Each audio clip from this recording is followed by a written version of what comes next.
अस्सलाम वालेकुम स्टूडेंट्स। मैं इंग्लिश लैंग्वेज कोर्स करवाता हूँ, उसके साथ साथ बिज़नेस राइटिंग, ऑफिशियल राइटिंग और हम बिज़नेस कम्युनिकेशन का कोर्स भी करवाते हैं।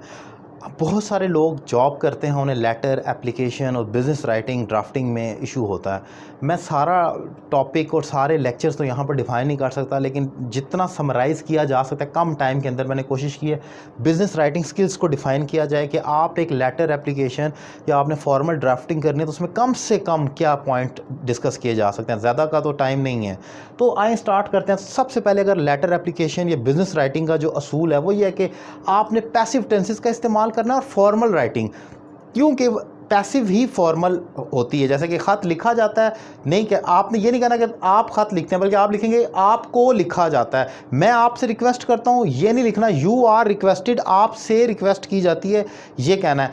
याद रखें कि आपने मैक्सिमम कोशिश करनी है अपनी ड्राफ्टिंग को पैसिव में रखना है, क्योंकि वो फॉर्मल राइटिंग है। हाँ, अगर बाज़ जगह पर आपके लिए ये कंपलसरी है सब्जेक्ट को मेंशन करना या इंट्रांजिटिव वर्ब है जिसका पैसिव बन ही नहीं सकता, तो फिर आप एक्टिव करें। अदरवाइज आपने maximum, you have to put your maximum effort to keep your whole content in passive as much as possible until unless there is any situation in which you can't use any passive tense। आपको mention करना है subject, otherwise passive writing के अंदर रहना है। Secondly, clear and short, to the point होना चाहिए। आप सिर्फ आपने उसकी लेंथ नहीं बढ़ानी होती। बाज़ दफ़ा आप अपनी एक छोटी सी स्टेटमेंट को डिफ़ाइन करने के लिए अपनी वीक इंग्लिश के बाइस आपको, क्योंकि आपको छोटे फिक्रे में डिफाइन करना नहीं आता, जैसे कि yesterday I couldn't come to office because I was busy somewhere. अब इतना लंबा फिक्रा आपने लिखा, गलत किया। Yesterday I couldn't come being busy, that's all. Being का इस्तेमाल कर कर एक आपने फ्रेज़ ऐड की और बना दिया। तो ये इसका मतलब है कि लंबे से लंबे फिक्रे को जितना आप जानते हैं या कर सकते हैं उसको कम से कम लफ्ज़ों के अंदर रखना है।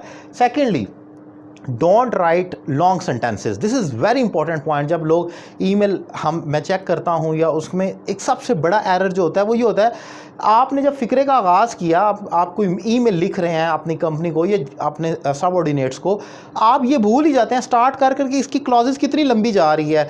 Yesterday I went to office and I met with mister ABC and he told me that he couldn't come that day, I said him. अब आप भूल ही गए हैं कि इसको कहीं बंद भी करना था। ये एक डिपेंडेंट क्लॉज है, एक इंडिपेंडेंट, आप फुल स्टॉप लगाना है, या इसको मैंने कोमा देकर मैक्सिमम एक डिपेंडेंट और एक इंडिपेंडेंट या कम से कम दो डिपेंडेंट क्लॉजेस पर रखें। इससे ज़्यादा स्ट्रक्चर को लंबा ना करें, लंबे फिक्रे नहीं होने चाहिए, और अगर हैं तो उसको छोटा करें। दो फिक्रे लगाए, फुल स्टॉप लगाया, बात मुकम्मल कर दी, फिर अगला फिक्रा शुरू किया। सबसे बड़ा एरर ये होता है कि लिखने वाला भूल ही जाता है कि उसने जहाँ से स्टार्ट किया इसको बंद किधर करना है। आप बाज़ दफ़ा तो ऐसा भी होता है कि एक पूरे ईमेल में एक ही फिक्रा होता है, वो आखिर में फुल स्टॉप लगता है और ख़त्म हो जाती है। So this is the worst thing which you can do. आपने कम से कम दो फिक्रों का मतलब आपने दो फिक्रे जोड़ने ज़्यादा से ज़्यादा, इससे ज़्यादा उसको लेंथ एक्सटेंड नहीं करें। अगर बहुत कंपल्सरी है तो तीसरा, इससे ज़्यादा नहीं।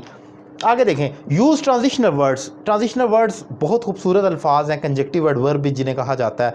Further more, in the mean while, additionally, subsequently, ये जो अल्फाज हैं ये राइटिंग के अंदर खूबसूरती लेकर आते हैं, ये आपने यूज़ करने की कोशिश करनी है।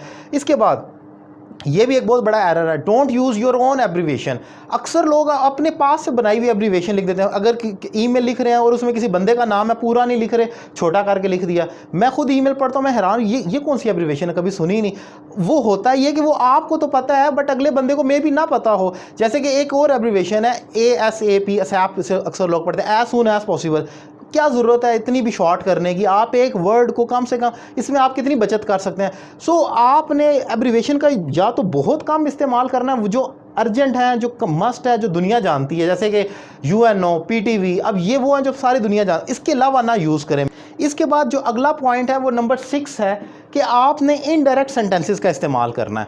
अब इसमें जी एक जो सबसे बड़ी लोग गलती करते हैं वो ये है कि आप अगर फिक्रा, आप एक ईमेल लिख रहे हैं, किसी बंदे के हवाले से गाइड कर रहे हैं अपने बॉस को कि मिस्टर ABC सेड दैट, अब आप इन्वर्टेड कॉमास में उसकी स्पीच लिखें, I am busy and I will not come today, I have to do some urgent work and I am on leave. अब आई लगा रहे हैं, ये गलत है।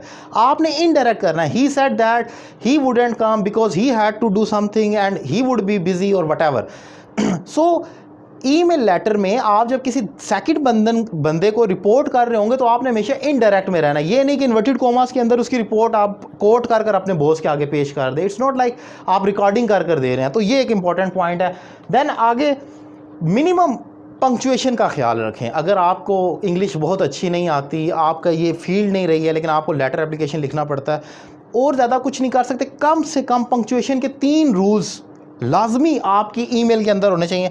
एक तो फुल स्टॉप, जैसे कि मैंने बताया, सबसे बड़ा ब्लंडर ये होता है आप एक फ़िक्रा शुरू करते हैं, उसके अंदर फुल स्टॉप ही नहीं होता, वो पूरी ईमेल ख़त्म हो जाती है। ये कैसी ईमेल हो सकती है जिसमें आपका एक ही पैराग्राफ है पूरा, ना कोई फुल स्टॉप आया और उसके बाद कोमा, कोई अगर 2 फ़िक्रे जोड़े हैं तो कोमा किधर है? आपने पूरे 6 फ़िक्रे जोड़ दिए और एक कोमा नहीं है उसके अंदर। सो ये एक वर्स्ट एग्जांपल है ईमेल और बिज़नेस राइटिंग की। और उसके बाद कैपिटल लेटर, अगर आप और ज़्यादा कुछ नहीं कर सकते तो कम से कम आपको इतना मालूम होना चाहिए कि लोगों के नाम, लैंग्वेजेस के नाम, नेशनैलिटीज़, कंट्रीज़ के नाम, ऑर्गेनाइजेशन के नाम, ये आपने कैपिटल लिखने हैं। अब उसमें भी आप लोग अगर ईमेल कर रहे हैं और सिर्फ उसमें छोटे से अल्फाज आ रहे हैं, वो भी कैपिटल लेटर का इस्तेमाल नहीं, तो ये भी एक बहुत ही वर्स्ट एग्जाम्पल है। ये मैंने तकरीबन 7 पॉइंट डिफ़ाइन किए हैं। इसके अंदर अगर इसको मज़ीद खोदा जाए, जो हम कोर्स करवा रहे हैं उसमें तो बहुत बड़ा समंदर है, लेकिन मैं क्योंकि कम से कम पॉइंट में मैं चाह रहा हूँ कि आप लोग बोर भी ना हो और आपको इजीली आप याद भी रख सकें। ये 7 पॉइंट भी अगर आप अपनी राइटिंग में अप्लाई करें, बिज़नेस राइटिंग में याद रख लें, इसे क्रैम कर लें, तो आपको बहुत ज़बरदस्त हेल्प मिल सकती है बिज़नेस राइटिंग में। अगर आप मेरे मज़ीद वीडियो लेक्चर्स देखना चाह रहे हैं तो मेरा चैनल सैयद अली रज़ा काज़मी यूट्यूब पर लाजमी सब्सक्राइब करें, वहाँ तमाम लेक्चर्स आप देख सकते हैं। इसके अलावा अगर आप मुझसे 1-to-1 online English language class लेना चाह रहे हैं, बिज़नेस राइटिंग की, स्पोकन ग्रामर की, या अगर कोई फीमेल स्टूडेंट है वो फीमेल टीचर से क्लास लेना चाह रहे हैं, तो नंबर आपकी स्क्रीन पर मौजूद है, आप रब्ता कर सकते हैं और कोर्स का आगाज़ कर सकते हैं। Thank you very much.